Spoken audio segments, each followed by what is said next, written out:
Everyone, आप लोगों का बहुत कमेंट आ रहा था 2025 के स्ट्रेटेजी को लेके कि एमटीएस के लिए हमारा स्ट्रेटेजी क्या होना चाहिए, कौन से बुक से हमें प्रिपेयर करना चाहिए। तो मैं उसी लिए ये वीडियो बना रहा हूँ। ये वीडियो मेनली सेक्शन 2 के बारे में है, जीके एंड इंग्लिश के बारे में। फर्स्ट सेक्शन के बारे में, मैथ एंड रीजनिंग के बारे में मैं कभी और वीडियो बना दूंगा, क्योंकि उसका जो क्वालिफाइंग है ओनली 30% है एंड उसका इंपॉर्टेंस भी नहीं है। मेरिट जो बनेगा आपका, वो मेरिट बनेगा केवल जीके और इंग्लिश के बेस पे। इसलिए मैं जीके और इंग्लिश के लिए कौन सी बुक अच्छी रहेगी, किस टीचर से आपको पढ़ना चाहिए, ये सारी बातें इस वीडियो में करूंगा। तो सबसे पहले बात करते हैं मैंने कैसे तैयारी की थी। तो मेरे पास किरण की एक वन लाइनर बुक थी, जिससे मैंने वन लाइनर कंप्लीट किया था। इसके अल्टरनेट में अगर आपके पास लूसेंट है तो आप लूसेंट को भी प्रेफर कर सकते हैं, वो भी बहुत अच्छी बुक है। तो इन दोनों में से कोई एक बुक से आप अपना बेसिक कंप्लीट कर लीजिए। आपका जब बेसिक कंप्लीट हो जाता है हिस्ट्री, ज्योग्राफी एंड स्टैटिक का, तो उसके बाद आप एक पिनैकल का पीवाईक्यू सीरीज आता है, उसका पीवाईक्यू सीरीज लेके जितने भी प्रीवियस क्वेश्चन आए हुए हैं एसएससी में, वो प्रीवियस ईयर क्वेश्चन आप कंप्लीट कर लीजिए। उनका बार बार आप रिवीजन करिए, जिससे कि वो आपके माइंड में पूरा फिट हो जाए। एंड उसके अलावा अगर करंट की बात करें, काफ़ी बच्चों का डाउट रहता है करंट कब तक की करें, कब तक की नहीं करें, ये सारे डाउट रहते हैं। तो आप करंट के लिए डेली टाइम वेस्ट मत करें। काफ़ी लोग डेली नोट्स बनाते हैं। आपके एग्जाम से 1-1.5 महीने पहले आप एक स्पीडी करंट अफेयर आता है, उसको परचेज कर लें। एंड उसमें लास्ट 1 ईयर का दिया होता है करंट, आप उस करंट का ही रिवीजन करें, वो मोर देन इनफ है। क्योंकि इस समय करंट का पार्ट काफ़ी कम हो गया है। एसएससी के एग्जाम्स में 2-3-4 क्वेश्चन आते हैं, जिसके लिए आप इतना टाइम वेस्ट करेंगे वो अच्छा भी नहीं होगा। इससे अच्छा है आप अपना स्टैटिक स्ट्रॉन्ग करिए। तो ये हो गई करंट की बात। उसके बाद बात करते हैं एक्स्ट्रा सोर्सेस। तो मेरे पास एक पीडीएफ थी एसएससी क्रैकर्स चैनल की, जिसमें कि प्रीवियस ईयर क्वेश्चन जो अभी आए हैं एसएससी के, वो सारे थे। तो मैंने उसका एक प्रिंट आउट निकलवा लिया था बुक फॉर्मेट में। मैं यहाँ पे आपको शो कर दूंगा वो। आप पीडीएफ के लिए टेलीग्राम चैनल मेरा ज्वाइन कर सकते हैं।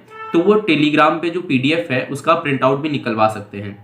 तो वो मैंने काफ़ी बार रिवाइज की थी, उससे मेरी बुक्स, डांसेस, जितने भी वाद्य यंत्र हैं, वो सारे बहुत अच्छे से रिवाइज हो गए थे।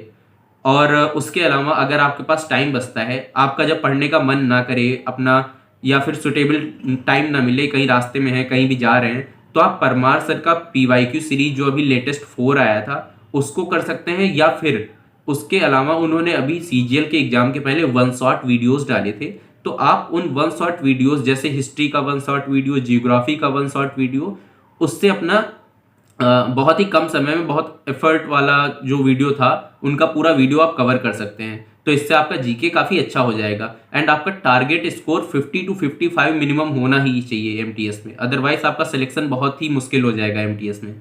फिर बात करते हैं इंग्लिश की। इंग्लिश में टारगेट स्कोर आपका 70 से 75 होना ही चाहिए। ये बहुत बेसिक सी चीज़ है। उसके अलावा आपकी शिफ्ट पे भी डिपेंड करता है, बाकी आपका स्कोर लेकिन इतना टारगेट होना चाहिए।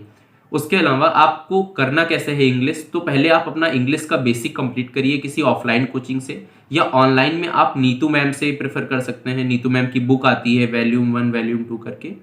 उसके अलावा अगर आप ऑनलाइन ही पढ़ना चाहते हैं तो आप गोपाल वर्मा सर या फिर रानी मैम से पढ़ सकते हैं इंग्लिश। बेसिक कंप्लीट होने के बाद आपको इंग्लिश का वोकैब के लिए ब्लैक बुक ले लेनी है। ब्लैक बुक का मैं कोई प्रमोशन नहीं कर रहा हूँ, मैंने खुद पढ़ा था उससे। तो ब्लैक बुक में आपको सारी वोकैब नहीं पढ़नी है, आपको जस्ट जो बुक के लास्ट में प्रीवियस ईयर वोकैब दी है एंड बुक के मिडिल में कुछ प्रीवियस ईयर वोकैब दी है, बस उसी का बार बार आपको रिवीजन करते जाना है। आपको इतना रिवीजन करना है कि आपको एक एक सिनोनिम, एक एक वन वर्ड आपकी जबान पे रटा हुआ होना चाहिए। तो ये था इंग्लिश और जीके के लिए बेस्ट जो स्ट्रेटेजी आप फॉलो कर सकते हैं 2025 के लिए। आई होप आप लोग अच्छे से रिवीजन करेंगे मेरी बताई हुई बुक्स का एंड मेरे बताए हुए तरीकों का, आपका सिलेक्शन 100% श्योर हो जाएगा। उसके अलावा जैसे ही आपका आधा सिलेबस हो जाता है, आप डेली का हैबिट डालिए। आप टेक्स्ट बुक का मॉक परचेज कर लीजिए एंड डेली उस पर 1 या 2 मॉक देते ही देते चलिए। आप मैथ रीजनिंग को स्किप भी कर सकते हैं। आप जीके और इंग्लिश में अपना अच्छा टाइम दीजिए। 2 क्वेश्चन गलत हो रहे हैं, उनको एक नोट कॉपी बना लीजिए, नोट्स में डालिए उन क्वेश्चन को, एंड सैटरडे संडे उसका रिवीजन कर लीजिए।